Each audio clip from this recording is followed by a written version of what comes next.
Hey guys, welcome to my channel. My name is The Light, also known as Angie. Today I want to talk about future faking with the narcissist. What future faking is when the narcissist basically tells you a bunch of lies to keep you there. They have to sell you your own hopes and dreams and wishes back to you.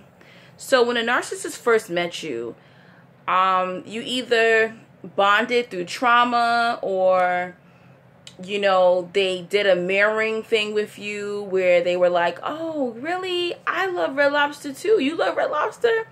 And it's like everything that they like, you like, everything you like, they like. And that's what made you bond with them, because they're giving you an illusion that you basically met yourself. And honestly, what they're doing is they're mirroring, I'm having a hard time with that word, they're basically showing you exactly yourself. So when you fall in love with the narcissist, or you fall for them, or you fall for their shit, you're basically falling for yourself, because they're copying everything about you. Not the negative stuff, but they're copying your likes, your dislikes, your flaws,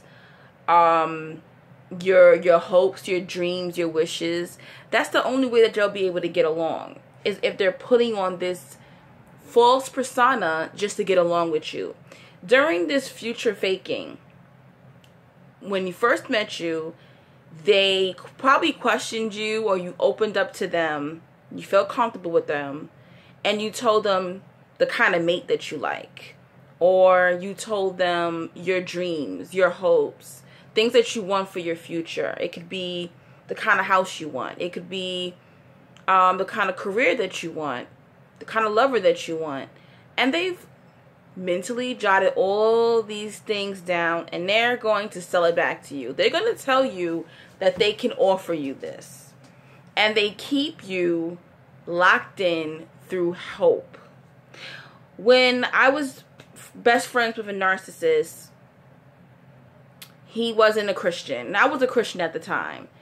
And how he kept me locked in through hope was he kept using the fact that I wanted him to get saved. I wanted him to get baptized. And sometimes he would come up with these elaborate stories about how good God was to him. And I would be so open off of it, like, oh my goodness, really, God did this for you and that for you. Oh, you're really coming along. I'm so proud of you spiritually, and you're growing. It was all bullshit.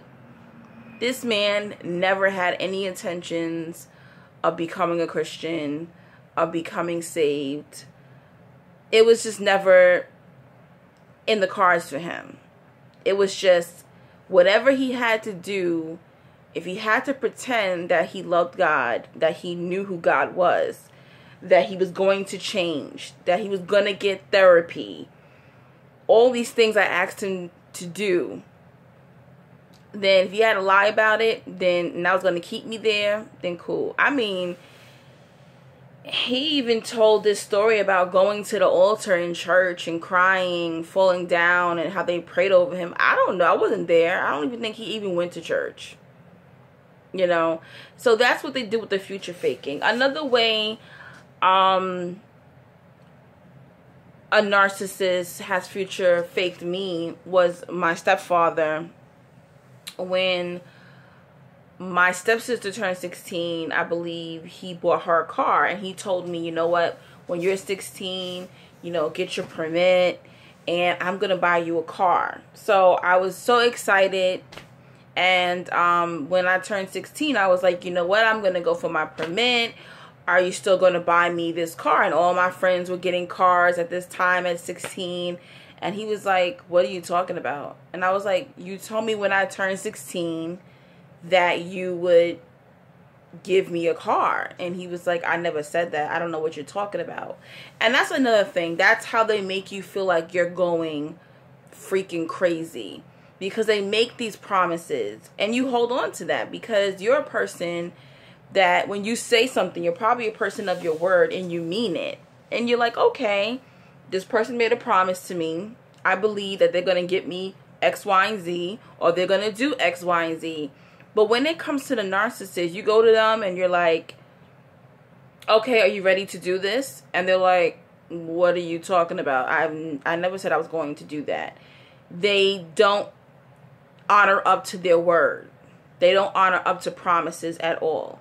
And it was just there to hold you, and it makes you seem like you're going crazy. And that's another tactic that literally makes people go crazy, because they're in their head like, I know that this person said this. I know this person told me that they were going to do this, and they never do it.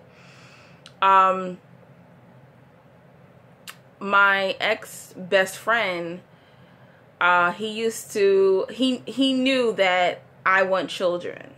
I actually had to have surgery on my uterus. I still can have children, but I have like fertility issues. So he used the fact that I have fertility issues with telling me, oh, I would give you, my sperm if you needed it in the future. He even named our children and said, oh, our children, names are going to be Journey and Justin.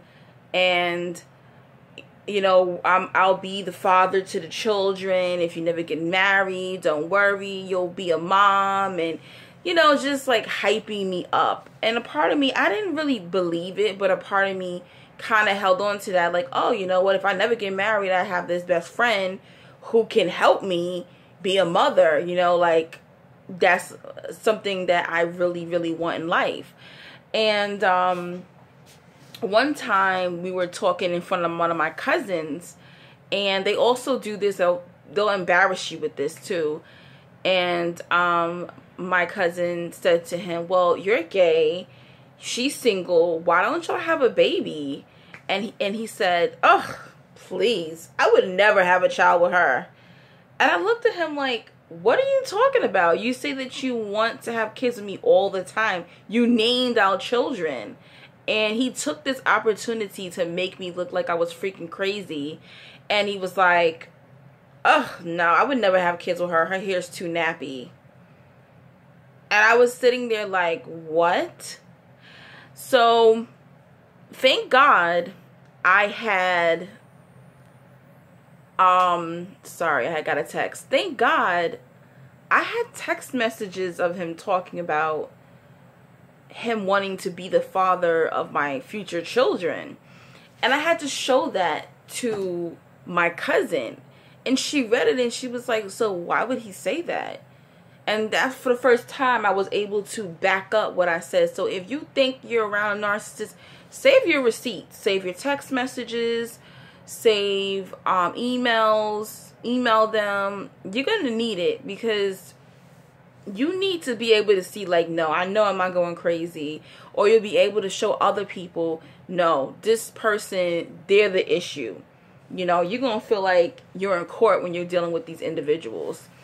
Thank God we have technology today. But, years ago, back then when I was a child, I didn't have these things to be able to defend myself against my narc stepfather and narc grandmother. I didn't have, it was just her word and his word against me, and the whole family believed them, basically. So basically that's what future faking is. And it's what keeps you there. When you have that hope that somebody is going to change, that somebody's going to offer you something great in the future, that's what keeps you connected to the narcissist and makes you not cut them off. Now, my advice to you to avoid being bamboozled is, you will know people by their fruit. And that's something you do find in the Bible. And what that means is, whatever someone produces, whatever their life produces, that's how you know what kind of person that is. That's how you know about their character. Eventually, the narcissist slips up. And it's up to you to be able to see that red flag.